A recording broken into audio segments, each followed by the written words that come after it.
Alright everyone, welcome back to Jojo 101 where we talk about everything and anything in the JoJo's universe.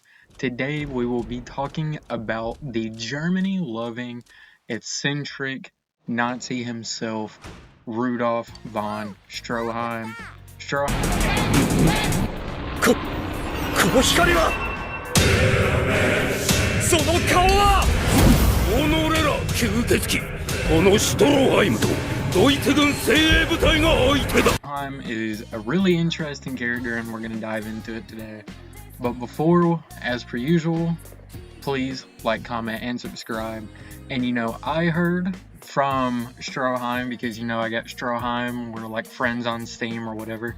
He messaged me saying that whoever likes this video and comments what they think about Stroheim, he will fly one of them out to Germany, and you could have the chance of becoming a super Nazi cyborg like him. Tell me that does not seem cool and fun. So you better go ahead and like and comment down below what you think of Stroheim. So now let's get into it. So Stroheim is actually a pretty special thing here on JoJo 101. This is the first time we're talking about a part 2 character. Just wanted a fun little fact, I guess, but Stroheim here is a weird one because he is an ally and an enemy in part 2. He is introduced as a villain and later down the line joins up with Joseph and Caesar as an ally again. So he's introduced as the Nazi Major, which is basically like a high-ranking Nazi officer, and he is a part of the Waffen-SS, which is a group in the German military at that time, which was like involved in very bad things, where people in Germany and German-occupied countries in Europe, you could volunteer to be a part of this. And basically, they just like helped with the military, did experiments, stuff like that. But our boy Stroheim here, he was sent to Mexico and is running this little base where, he's introduced as a very bad guy. It's almost comedic or comically how like evil he is. Like making girls like lick his wounds, threatening to cut their tongues off, killing Mexican civilians for experiments, and even uses like an early like truth serum on Speedwagon. But one thing we see very clear about Stroheim from the very beginning, he is very, very confident in himself, and he also loves Germany. He is very, very boastful about the pride of German science and the Nazi culture.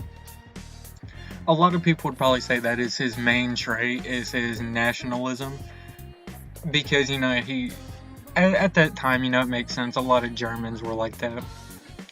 But Stroheim is seen as a really bad guy until the Pillarman Santana breaks out and Joseph and Stroheim team up to fight Santana. And it's here we find out that Stroheim actually isn't all that bad, and he actually has a soft spot for people like who are strong, or like he has a respect for strength. And he kind of has like this idea where only the strong and great should live. And yeah. And he's so like in with Germany that he is willing to sacrifice himself to blow himself up with Santana just so Germany will be okay. And if I remember correctly, like in this scene, Joseph was shocked about like how willing he is to go along with this. So like I said, Stroheim is a major in the Nazi army, and he leads his battalion, and he's actually shown as a very competent leader, leading his men in the battle against Cars at the end of part 2, and commands them with pretty ease and also very confidently, like believing in their abilities, which is actually like really good of a captain like thing to do. But like I said earlier, again, sorry I said that twice, but Stroheim comes back as an ally, and when he comes back, he is a cyborg, and he gets all these cool abilities that we will talk about. So with his cyborg body, he is able to get superhuman durability and super strength, And he can also like extend his like limbs like you wouldn't be able to. Like he could like do like a 360 with his arm. He can survive wounds that would take a couple days to like heal. And yeah, he can also twist at extreme angles, which I guess I kind of said that already. So next up we have what is probably Stroheim's signature move, which is his stomach machine gun, where his stomach region opens up and he unleashes a machine gun that can shoot around 600 armor bullets a minute and is capable of piercing steel plates with ease, and basically would just rip through people like Swiss cheese. Next up, Stroheim has two moves that involve the ultraviolet radiation, which is like weapons he makes solely to fight against the Pillarmen, where it is concentrated beams of ultraviolet light that, like, it's basically like sun energy, where, you know, it weakens the Pillarmen. He has a move where he uses his little goggle thing, if that's what you want to call it. And he has the move where it's like the big spotlights. Even the men in his battalion have the spotlight move. And it also like kills vampires, like normal vampires, like with ease.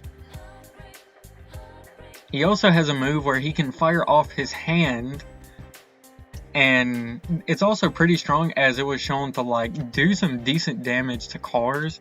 And when I see this, I just think of Android 16's move where he can fire his hand off. And for his last move, if you want to call it a move, it's whatever. This is an anime only, where in Stroheim's right eye, which is the eye where he wears his goggle, he can zoom in on objects and like find like super small details about them. But like I said, that only appears in the anime. So after the events of part 2, when all the cast is going their separate ways, we get a little like where are they now kind of thing with everybody. And for Stroheim, after the battle with cars, he gives Joseph Joestar his like a mechanical hand as a gift, and he never like comes back ever again, because in 1943 Stroheim dies at the Battle of Stalingrad.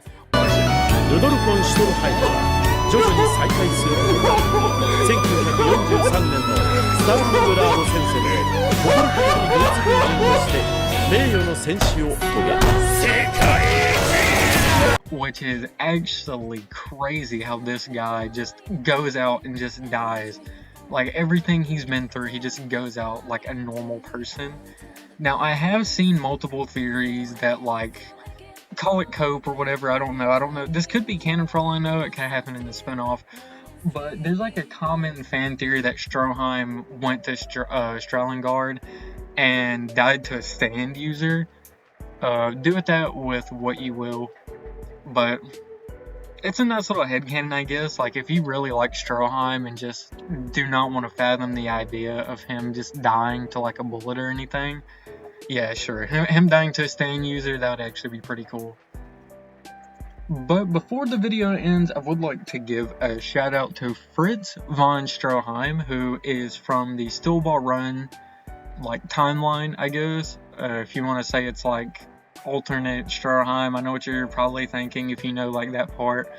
Oh, part 7, 8, and 9, it's not like an alternate timeline, it's like its own thing, yada yada yada. They look super similar, they have super similar names. This is basically the same guy. And Fritz here, he didn't really have a lot of screen time. He really just showed up as like a super minor antagonist against Johnny and Gyro. And he even has like the same powers as Stroheim from the previous timeline, where he even has like mechanical parts. He has like that same goggle, and he also carries like a revolver, because you know they're cowboys. But yeah, that is going to be it for this episode of JoJo 101. Sorry for the wait. It's been like a week and a half since I last made an episode like this. I'm not done. I'm going to keep them coming. If you like this episode, like, comment, and subscribe. And maybe send this to a friend who doesn't know JoJo's. Or maybe they do know JoJo's. If you have any friends, you want to like send JoJo videos so you could send them mine. But I will catch you all in the next one.